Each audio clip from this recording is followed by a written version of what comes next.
Hey guys, welcome back to the channel. If you guys remember 3 years ago, I released 2 videos basically talking about all my Counter-Strike settings, and I thought how fitting it would be nearing the end of Global Offensive that I retouch on all my settings and show you guys how I set up, where my monitor is positioned, how I sit, and yeah, let's get into it guys. So the foundation to the setup after I unpack my gear and I sit down on my chair is to always make sure that my monitor is pulled forward as close as possible. And then usually I have to tilt the monitor angle, so I usually tilt it so it fits my keyboard next to it. And then I slide in my keyboard, and I usually can decide if the tilt is good enough to where my keyboard hits. And that's usually going to be my reference point to how close I will sit to the monitor. So at the moment I tilted my monitor too far, so I'm going to have to tilt it back, pull it forward more, and then usually this is going to be my preferred keyboard angle, that my wrist is at the end of the desk. And then I'm going to be staying like this. I then will get my monitor down to my preferred position. With the BenQ monitors, I like to be able to see this tip point of the monitor where like the monitor is standing on.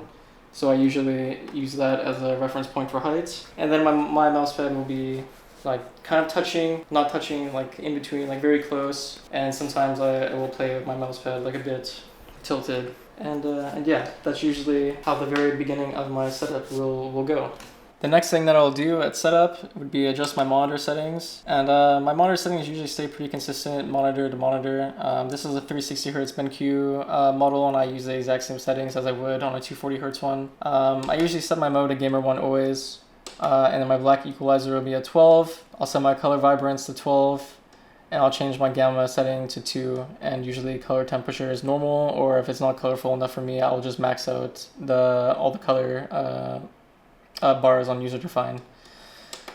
Sometimes I play with premium diac, sometimes I turn it off. It's really depending on how I feel or what I've been playing with at home. This is probably the only setting that changes the most, if I like it on or not. I max out the brightness, contrast stays at 50, and the sharpness is maxed out.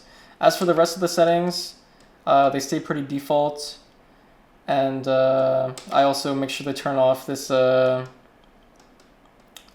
there's a buzzing noise or like a beeping noise on monitor settings. I usually just turn it off, this thing, buzzer. I usually disable it because it's super annoying beeping noise like this when adjusting things.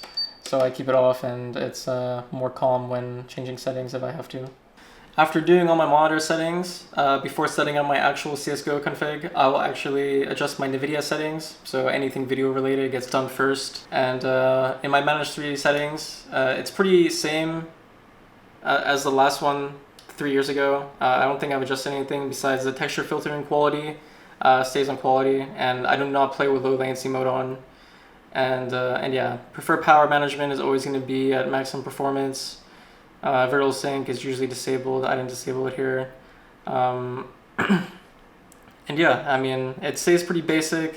Make sure if your monitor is at the highest refresh rate, that you make sure it's always using highest available. For me, I don't want to play on 360Hz at home, so I make sure it's application controlled.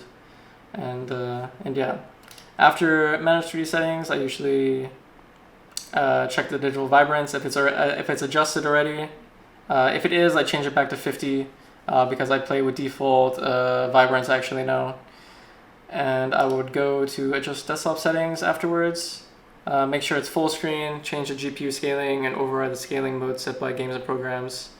And that would complete my Nvidia setup. For me, it's very fast and easy, and this usually is a very short part of my setup while at events. Now that the monitor and Nvidia settings are done, I will go and set up my game.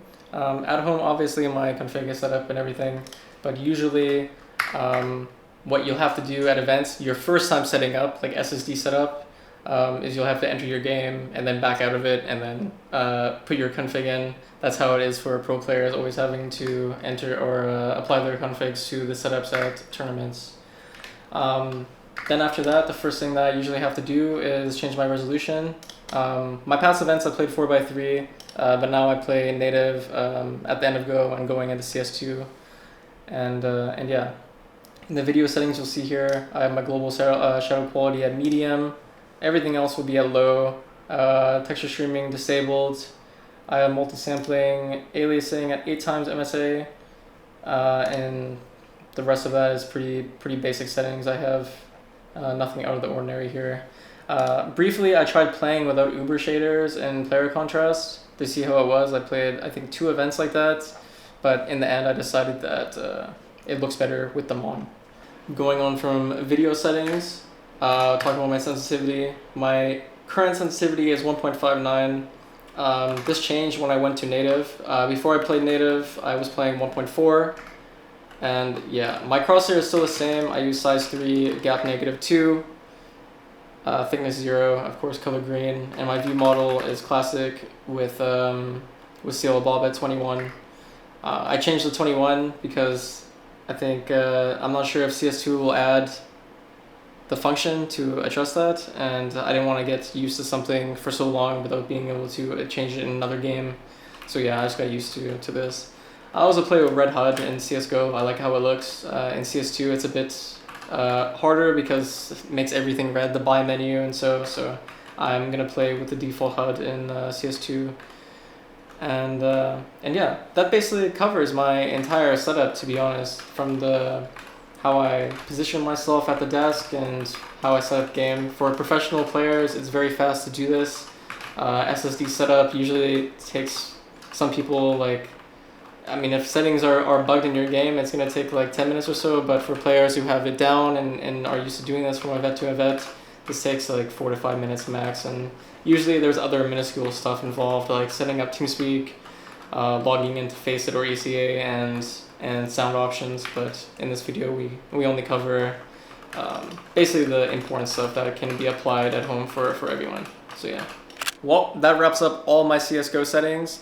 This is my final configuration for the rest of this game, pretty much, since we do not know what else there will be for CSGO after Pro League. So yeah, I hope you guys enjoy this video, and if you like and want to see more videos like this, make sure to comment, and of course subscribe, and yeah, I mean, comment if you guys want to see a CS2 full configuration video as well.